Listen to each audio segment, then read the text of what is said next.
설교를 듣는다는 것은 기도 제목을 받는다는 것입니다. 귀로 듣고 끝나는 게 아니라 어떤 지식과 정보를 가지라는 게 아니라 이 말씀을 먹고 마음에 새기라는 겁니다. 여러분, 하나님이 임재한다는 것은 뭐냐면 말씀이 내 안에 오는 것이 하나님의 임재입니다. 그래서 말씀 버리고 나서 하나님 오세요 이러면 하나님 오실 수 없어요. 말씀을 받는 것이 하나님의 임재가 있는 것입니다. 그래서 설교는 이렇게 듣고 끝나는 게 아니라요, 그 듣고 책임질하고 마음에 내두고, 그래서 말씀이 내 안에 충만해지면 그만큼 성령이 충만해지고 하나님이 충만해지는 것입니다. 말씀 떠나서는요 하나님과 아무 관계없어요. 지난 한 주를 어떻게 사셨습니까? 저는 이렇게 제 생각엔 그래요. 한국교회를 살린 건 새벽기도입니다. 이렇게 기독교 2000년 역사상 새벽에 나와서 기도하는 민족이 없어요. 그래서 우리 70년대, 80년대 얼마나 기도에 힘을 썼습니다. 그렇게 함으로 한국교회가 이렇게 부흥했어요. 근데 다시 생각해 보니까요, 새벽기도 때문에 성숙하지 못했어요. 왜냐하면 주일날 말씀을 받으면 이걸 좀 책임질하고 내 것으로 만드는 시간이 있어야 되는데 이런 시간이 없어요. 월요일날 새벽에 나오면 또 설교 또 들어야 돼요. 화요일날 새벽에 나오면 또 새벽 설교 또 들어야 돼요. 수요일날 또 설교 또 들어야 돼요. 수요일 저녁에 또 설교 들어야 돼요. 언제 그 설교를 책임질할 수 있겠어요? 언제 묵상하겠어요? 묵상이 되어지지 않은 말씀은 설사처럼 다 내려가는 거예요. 예배당 나가면서 무슨 설교하는지를 몰라요. 귀하지도 않아요. 왜? 내일 새벽에 또 들을 거니까. 그러다 보니까 말씀의 사람으로 변하질 않아요. 말씀이 에너지가 되고 힘이 되질 않아요. 하나님의 임재 속에 하나님이 나를 사랑하고 나를 붙들고 있다는 것을 깨달을 수가 없어요. 그러다 보니까 말씀은 그냥 듣고 마는, 그렇게 끝나버린다는 것입니다. 지금 우리가 한 달의 마지막 주일, 우리 지난 주간에도 책임질 기도를 했습니다. 여러분, 책임질 기도는요 원하는 사람만 나오는 거예요. 새벽 기도는 어쩌면 얼굴 보여야 되니까 나올 수도 있지만 새벽 기도는요 진짜 하나님 만나고 싶은 사람만 나오는 거예요. 그래서 그 말씀 붙들고 주일날 받은 말씀을 일주일 내내 묵상하는 거예요. 지난주에 주신 말씀, 우리가 땅에는 장막집이 무너지면 하늘에 집이 있다고 그랬지. 묵상하고 그럴 때 그 말씀이 심겨지고요, 그 말씀이 30배, 60배, 100배 결실을 맺고요, 그리고 그 말씀에 사람이 되고요, 예수님이 말씀으로 성육신 하신 것처럼 그 말씀을 들은 내가 말씀의 성육신이 일어나는 것, 그게 그리스도인이에요. 그 사람이 가는 곳에 하나님이 함께 가고, 그 사람이 일하는 곳에 하나님이 함께 일하고, 그래서 성도는 권세 있는 사람이 되는 거예요. 이게 없단 말입니다. 그러니까 여기서 설교만 많이 들었는데 머리는 커졌는데 내게 아니에요. 말씀의 사람으로 변화되질 않아요. 말씀의 성육신이 안 일어났단 말입니다. 그러다 보니까 성도들이 성숙하지를 못했어요. 교회를 보고 욕하는 거예요. 저것들. 교회 맨날 싸워. 교회가 맨날 이래. 모독을 받는 거예요. 말씀은 자꾸 색임질해서 내 것 되라고. 말씀 듣고 그 속에는 에너지. 말씀이 얼마나 큰 힘입니까?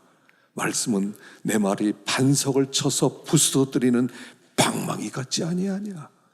말씀이 들어오면요 나를 쳐서 부서뜨리고 내 개인적 이기심과 개인주의와 다 깨뜨리고 오직 하나님으로 충만한 사람이 되는 것, 이게 말씀의 능력인데 이걸 회복해야 된다 하는 것입니다. 제가 지난주에 이 말씀을 다시 쭉 묵상하다 보니까 새롭게 깨달아져요. 이건 이런 거였구나. 이건 내가 좀 잘못 깨달았구나. 덜 깨달았구나. 그러다 보니까 너무 은혜가 돼요. 그래서 오늘 다시 이 본문으로 들어왔습니다. 자, 오늘 본문을 마음에 잘 새길 수 있기를 바랍니다.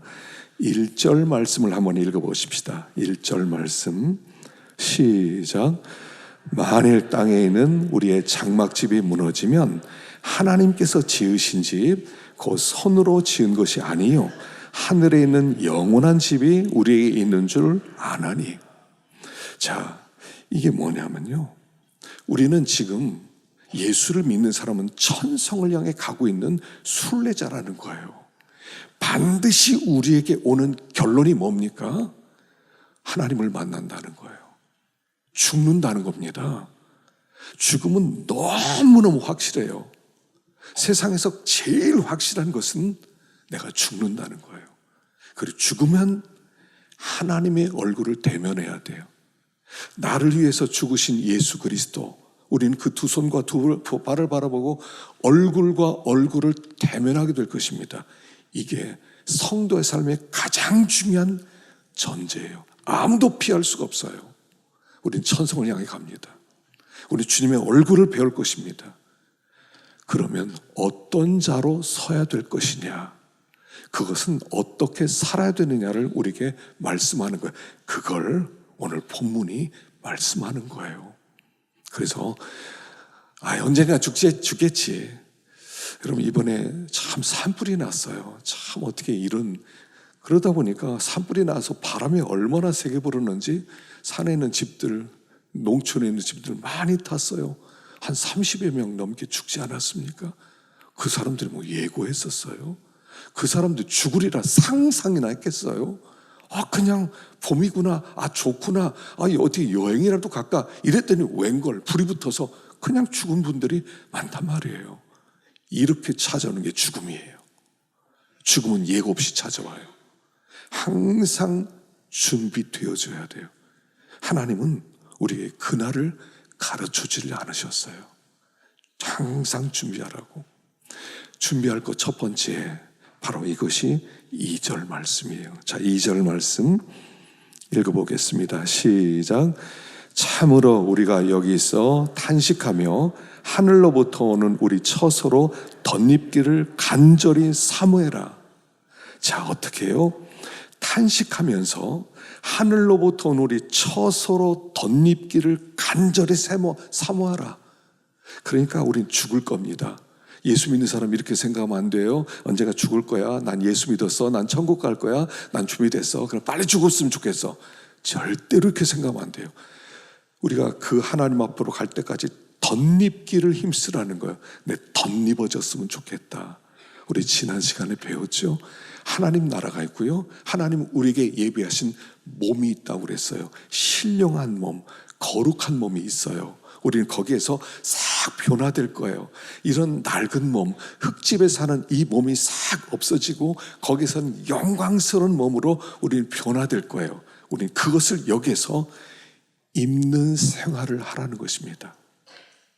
자, 유대인들은요, 혼인잔치집에 누군가를 초대합니다. 당신 우리 집에 결혼식 있는데 와서 좀 축하도 해주시고 맛있는 것도 좀 먹으세요. 초대할 때는요, 반드시 옷을 보내야 돼요.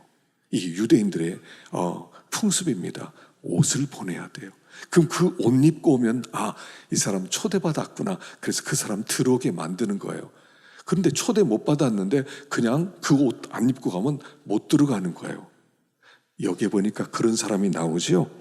자, 여기 마태복음 22장에 보면 11절에 이런 말씀이 기록되어 있습니다. 자, 한번 읽어보겠습니다. 시작. 임금이 손님들을 보러 들어올 새 거기서 예복을 입지 않은 한 사람을 보고 이르되 친구여 어찌하여 예복을 입지 않고 여기 들어왔느냐 하니 그가 아무 말도 못하거늘. 자, 우리는 지금 예수를 믿었어요. 예수를 믿었다는 것은 뭐냐면 예수님 우리에게 옷을 주셨다는 거예요. 그 옷이 뭐냐면 신부 옷이에요. 결혼잔치집에 들어갈 수 있는 예복을 주셨는데 그 예복이 뭐냐면 의의 옷이에요. 예수님이 십자가에서 죽으시고 부활하심으로 말미암아 완전 무결한 의를 만들었어요. 여러분, 이 세상에 이 의의 문제가 얼마나 큰지를 몰라요. 사람들이 의롭게 살려고 애를 써요. 그런데 이 땅에서 우리가 사는 것 가지고는 완전한 의, 하나님이 보실 때 그래 의다 이렇게 할 수 있는 의가 이 땅에 없어요. 이 땅의 사람들은 다 죄인이에요. 그래서 멸망받을 수밖에 없어요. 근데 예수님을 믿으면 예수님이 자, 옷 받아라.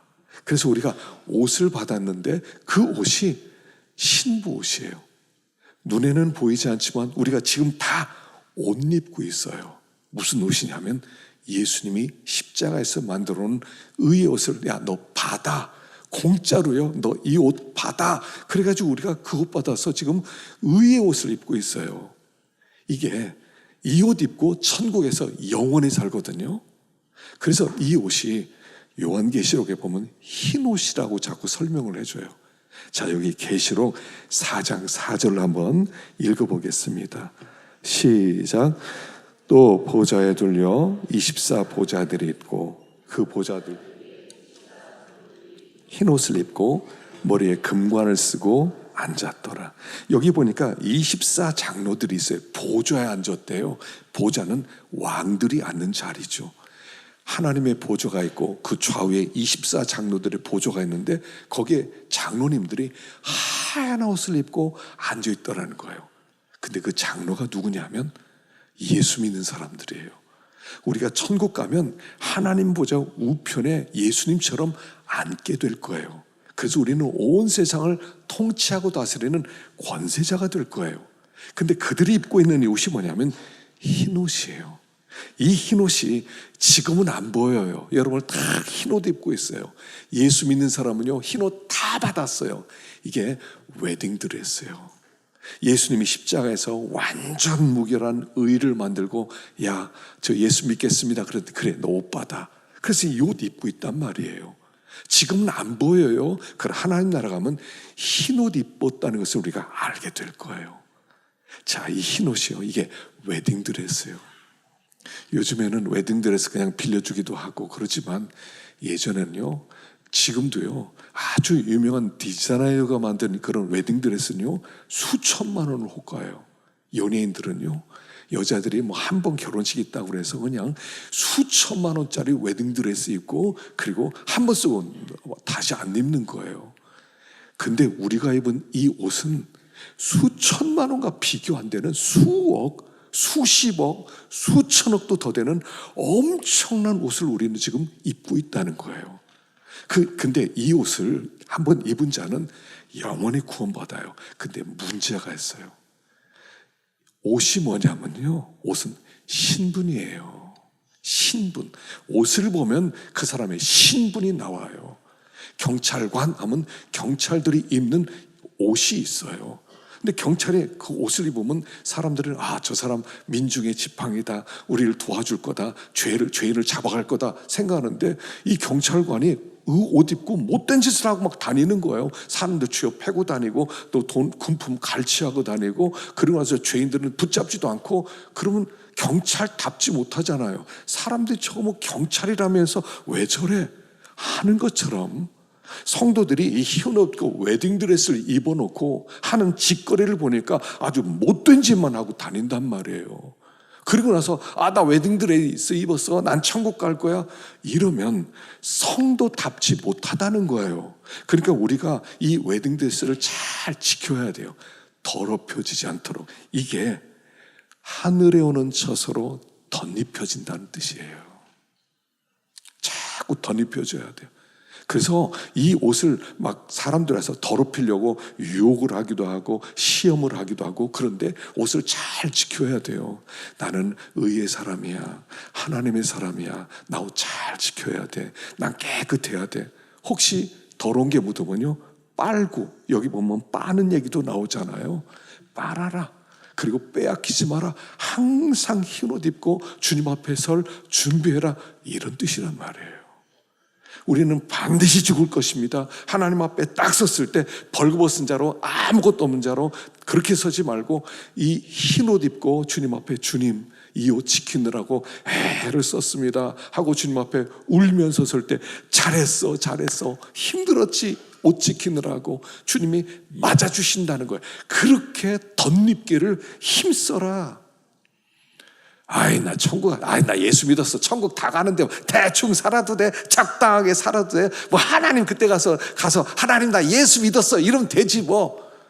어림도 없는 소리 하지 마세요. 거룩하신 주님의 얼굴을 배울 때 어떻게 고개를 들겠어요? 나를 위해서 죽으신 주님 앞에 그렇게 적당히 살았다가 어떻게 서겠냐는 거예요. 덧입기를 힘써라. 흰옷 지키기를 힘써라. 사대교회 옷을 더럽히는지 않는 자 몇 명이 있어 나와 함께 다니리니 그들이 옷을 지켰기 때문이다 라고 하지 않아요? 세상 탓하지 마세요. 세상이 이러니까, 세상이 저러니까 나도 어쩔 수 없어 이러지 말라는 거예요. 우리는 흰옷을 입고 사는 사람들이에요. 그래서 첫 번째, 이 땅에서 흰옷 자꾸 덧입기를 힘써서 살아가라 라고 하는 말씀이에요. 자, 두 번째 말씀이 있어요. 5절 말씀이에요. 5절 말씀 읽어보겠습니다. 시작. 곧 이것을 우리에게 이루게 하시고 보증으로 성령을 우리에게 주신 이는 하나님이시니라. 이것을 이루게 하시고, 우리가 자꾸 옷을 덧입어야 되는데 덧입을 수 있도록 도와주는 분이 계시다는 거예요. 그분은 성령님이시다. 그 성령님이 어떻게 우리를 도우세요? 보십시다. 요한복음 16장 8절 말씀 읽어보겠습니다. 시작. 곧 의에 대하여 심판에 대하여 세상을 책망하시리라. 죄에 대하여라 함은 그들이 나를 믿지 아니하며 의에 대하여라 함은 내가 아버지께로 가니 너희가 다시 나를 보지 못하며 심판에 대하여라 함은 이 세상 임금이 심판을 받았음이라. 그러나 진리의 성령이 오시면 그가 너희를 모든 진리 가운데로 인도하시려니 그가 스스로 말하지 않고 오직 들은 것을 말하며 장래를 너에게 알리시리라. 성령을 뭐라고 그러냐면 진리의 성령이라고 불러요. 여러분, 진리가 무엇이죠? 예수님이 진리예요. 성령이 오시면 우리를 예수께로 인도하신다는 거예요. 여러분, 성령님은요, 나는 성령이다, 너희들이 나에게 구해라, 그럼 내가 능력 주겠다, 너에게 은사 주겠다, 이런 분이 아니세요. 성령님이 하시는 일은 한 가지예요. 성령님이 우리 가운데 보증으로 하는 일은 한 가지예요. 예수를 바라보라, 이거예요. 죄에 대하여, 의에 대하여, 심판에 대하여 세상을 책망하시리라 그랬거든요. 책망은 뭐냐면 흔들어서 깨운다는 뜻이에요. 흔들어서 깨운다. 자, 성령이 오셔서 죄에 대하여, 죄가 뭔 줄 아느냐? 깨우치시고, 의가 뭔 줄 아느냐? 깨우치시고, 심판이 뭔 줄 아느냐? 깨우치시는 거예요. 근데 죄와 의와 심판의 모든 문제를 해결하신 분은 예수님밖에 없다는 거예요. 그래서 성령님이 우리에게 자꾸 예수님을 바라보라고, 예수님 믿는 게 죄에서 떠나는 거다. 예수님만이 천국 가신 분이기 때문에 예수님만이 의이시다. 예수님이 죽으심으로 마귀는 심판을 받았다. 예수를 섬기면 된다. 예수가 하늘과 땅의 권세를 가졌다. 예수에게 충성해라. 예수의 나라가 올 것이다. 예수를 바라보라. 이걸 가르치는 게 성령님이라는 거예요. 성령님이 오셔서 하는 것은 한 가지예요. 예수를 바라봐라. 예수를 믿어라. 예수를 영접해라. 그럼 너는 의인 된다. 너는 죄에서 벗어난다. 마귀의 권세 아래서 벗어나게 된다. 너는 복된 삶을 살 것이다. 이걸 가르치는 게 성령님이라는 거예요.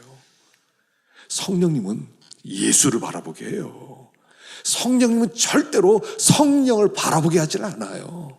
나를 바라봐라. 성령은 그러지 않아요. 성령은 예수, 예수, 예수, 예수. 그래서 성령 충만은 예수 충만이에요. 예수로 충만해졌다는 것은 성령의 충만함을 받았다는 뜻이에요. 그냥 예수밖에 몰라요. 그 사람은 성령 충만한 사람이라는 거예요. 그래서 이걸 이루기 위해서 성령님을 보증으로 주시고, 성령께서 우리 안에서 역사하시고, 성령께서 말씀을 깨우쳐 주시고, 말씀을 볼 때마다 예수, 신비한 이름 예수, 가장 귀한 이름 예수, 예수 안에 모든 보화가 있구나, 예수가 축복이었구나, 이걸 가르쳐준 분이 성령님이라는 거예요. 우리가 예수를 믿은 것도 성령님이 믿게 해주셨다는 뜻이에요. 두 번째, 그래서 성령의 충만함, 성령의 감동, 성령의 가르침, 성령의 다스림, 이걸 받아라 라고 말씀하세요. 세 번째 9절 말씀 봅시다. 9절 말씀 시작. 그런즉 우리는 몸으로 있든지 떠나 있든지 주를 기쁘시게 하는 자가 되기를 힘써노라. 자, 여기서요, 주를 기쁘시게 하는 자가 되래요. 우리 성도들은 다 그런 마음이 있을 거예요. 아, 주님 기쁘시게 해드려야지. 주님 기쁘시게 해드리고 싶다. 그러면 어떻게 기쁘시게 해드릴 수 있어요? 어떻게 하면 주님이 뭘 기뻐할까? 자, 여기 마태복음 7장 21절 유명한 말씀입니다. 읽어봅시다. 시작. 나더러 주여 주여 하는 자마다 다 천국에 들어갈 것이 아니요 다만 하늘에 계신 내 아버지의 뜻대로 행하는 자라야 들어가리라. 그날에 많은 사람이 나더러 이르되 주여 주여 우리가 주의 이름으로 선지자 노릇하며 주의 이름으로 귀신을 쫓아내며 주의 이름으로 많은 권능을 행하지 않았나이까 하리니 그때 내가 그들에게 밝히 말하되 내가 너희를 도무지 알지 못하니 불법을 행하는 자들아 내게서 떠나가라. 아니, 주님의 이름으로 이렇게 선지자 노릇을 했어요. 저같이 설교를 많이 하고 예수님을 증거했어요. 교회가 많이 부흥했어요. 그럼 주의를 한 거 아니에요? 주를 기쁘신 게 아닙니까? 또 귀신을 쫓아냈어요. 귀신아 나가라 그래서 귀신 다 나갔더니 사람들이 다 몰려와서 귀신들이 나갔어요. 또 많은 능력을 행했어요. 병든 자도 막 고쳐냈어요. 그러니까 사람들이 막 몰려와요. 그래 하나님 앞에 섰을 때 하나님 제가 아무개 목사입니다. 저 설교 잘해가지고요. 아 성도들이 많이 주님 앞에 나왔어요. 주님 기쁘시죠? 했더니 야 무슨 소리야? 너 불법을 행했어. 아니 뭐라고요? 귀신 쫓아냈더니 너 무슨 귀신 쫓아냈다고 너 나한테 왔어? 난 너 몰라. 능력 행했습니다. 나도 몰라. 아니 왜 그래요? 도대체 하나님이 기뻐하는 게 뭐냐는 거예요. 우린 좋은 일이다 그러면 하나님 다 기뻐한다고 생각해요. 하나님 기뻐하는 게 그게 아니에요. 하늘에 계신 내 아버지의 뜻대로 행하는 자라야 천국에 들어가리라 그랬어요. 하나님은 뭘 기뻐할까요? 도대체 하나님은 어떤 뜻을 갖고 있는 거예요? 자, 창세기 15장 1절 한번 읽어보겠습니다. 창세기 15장 1절 시작. 이후에 여호와의 말씀이 환상 중에 아브라함에게 임하여 이르시되 아브라함아 두려워하지 말라. 나는 내 방패요 너의 지극히 큰 상급이니라.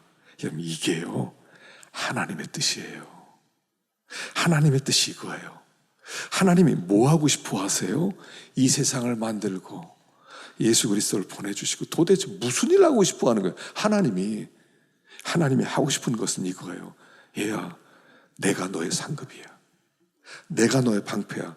하나님의 계획은 뭐냐면 하나님 자신을 우리에게 주는 거예요. 그러니까 우리가 하나님의 일을 한다고 그랬을 때 뭐 주님의 이름은 이런 일 합니다. 저건 일 합니다. 하나님 나 몰라. 그러시는데 한 가지만 구하라는 거예요. 하나님 난 아무것도 바라지 않아요. 하나님만 바랍니다. 이걸 했던 사람이 누구냐면 다윗이에요.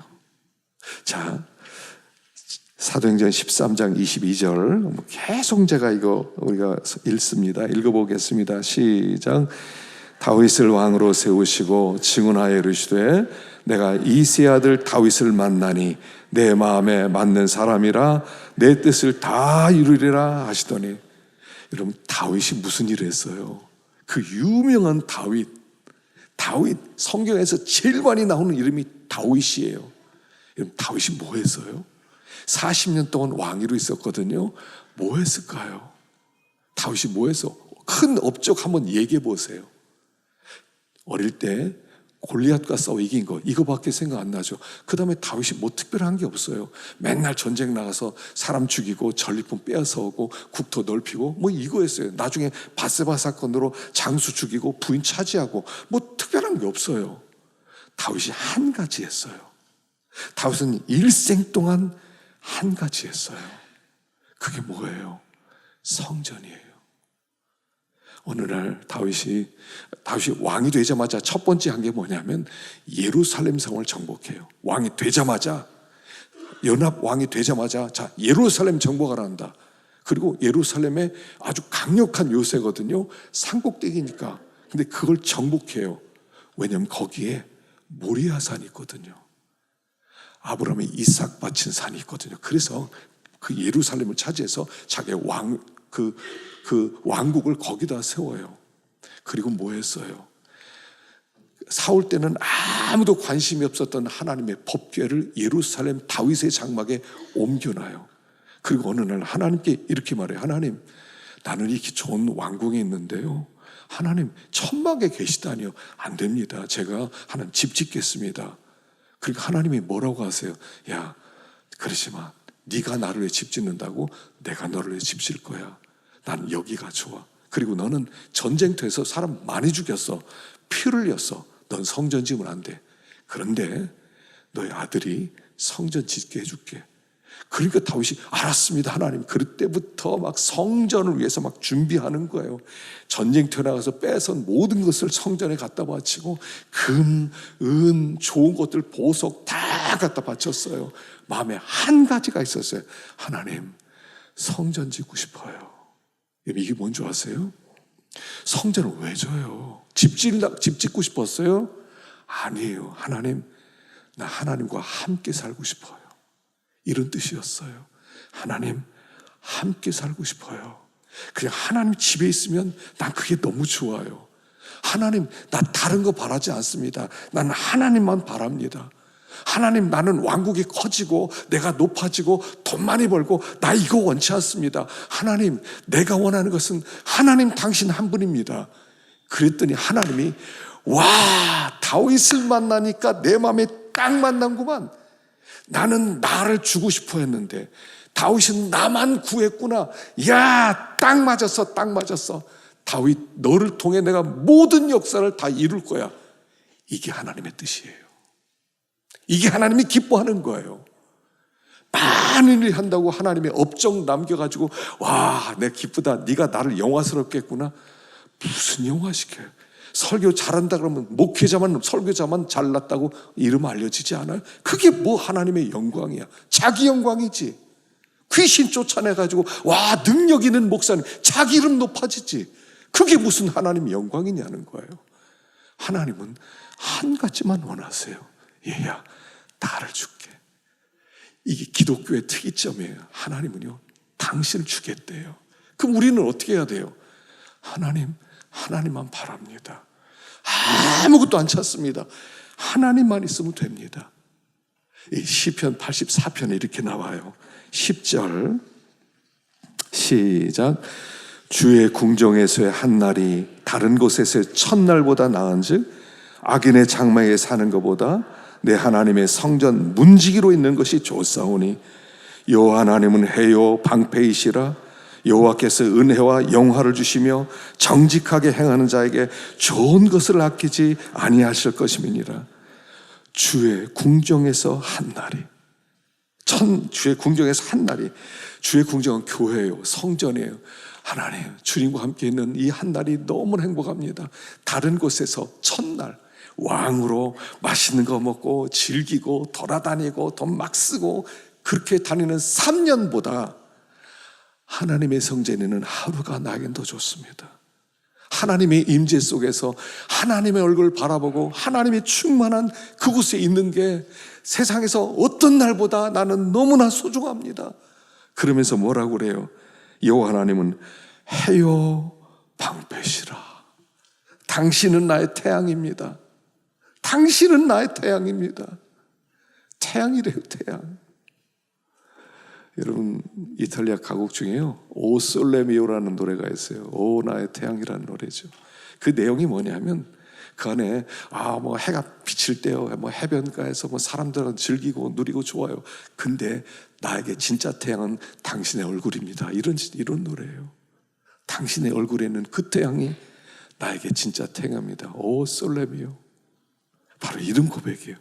하나님, 이 땅에 태양도 있고 좋은 거 다 있지만 나의 진짜 태양은 하나님 당신밖에 없습니다. 내가 구하는 것은 하나님 당신의 얼굴입니다. 당신이 나에게 전부입니다. 당신이 있으니 난 이렇게 행복합니다. 이런 고백이에요. 하나님, 이걸 내 마음에 딱 맞아. 그래, 네가 아무것도 구하지 않는구나. 다윗은 그래서 그가 왕위에 있는 일생 동안 뭐 했냐면 성전이에요.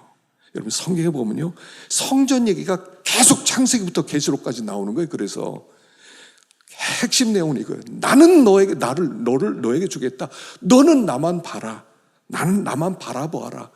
내가 너에게 원하는 것은 너 자신이고, 너는 나에게 원하는 것이 나 자신이어야 된다. 그러면 하나 되는 거다. 그게 내 뜻이다 라고 얘기하는 거예요. 뭘 구하세요? 뭘 그렇게 많이 갖고 싶어 하세요? 뭐가 없어서 그렇게 바쁘게 다니세요? 뭐를 그렇게 구하세요? 하나님의 얼굴 구하세요. 돈 많이 벌어서 하나님께 영광 돌리겠다고요? 하나님, 그거보다요, 내 얼굴 찾아라. 내 얼굴 찾아라. 영국에서 핍박을 받던 청교도들이 예배를 못 드리게 하니까 그들이 미국 신대륙으로 왔어요. 그리고 여행 오면서 많은 사람이 죽었어요. 먹을 것도 없었어요. 인디안 도움을 받아가지고요, 거기서 옥수수 씨도 받고, 그래서 거기서 정착을 시작했어요. 첫 해 여러 아이들이 많이 죽었어요. 근데 그들이 추수감사주일날 뭘 얘기합니까? 하나님, 마음껏 하나님께 예배드릴 수 있는 것 한 가지로 우리는 충분합니다. 한 가지로. 비록 아이들도 죽고 먹을 것도 없고 춥고 풍토병 걸리고, 그래도 여기서 자유롭게 예배드릴 수 있다는 거 한 가지로 우리는 충분합니다. 그게 미국 정신이었어요. 사실은 많이 힘해졌지만. 그래서 복 주시는 거예요. 다 주시겠다는 거예요. 하나님만 찾아라. 뭘 구하세요? 요즘 뭐가 없어서 그렇게 답답하세요? 뭐를 찾아서 그렇게 힘들어하세요? 그렇게 염려하시고 두려워하시고 밤에 잠을 못 이루어요. 하나만 구하라는 거예요. 하나님, 당신은 내 태양입니다. 하나님, 당신은 나의 전부입니다. 하나님만 있으면 난 족합니다. 이 다윗은 이것만 구했어요. 하나님이 얼마나 좋아하셨는지 몰라요. 너무 좋아하셨어요. 하나님 얼굴만 구합시다.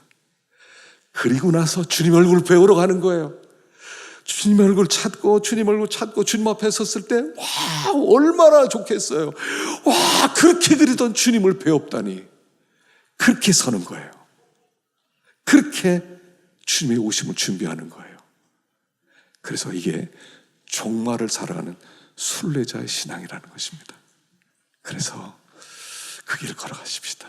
걸어가시고 기쁨으로 주님의 얼굴을 배웠고, 또 주님이 안아주시고 눈에서 눈물 씻어주시고, 그때 얼마나 큰 복된 행복이 우리에게 찾아오겠습니까? 아무쪼록 믿음의 길을 중간에 포기하지 말고 끝까지 누가 뭐라고 하더라도 이 믿음의 길을 걸어가시기를 축원합니다.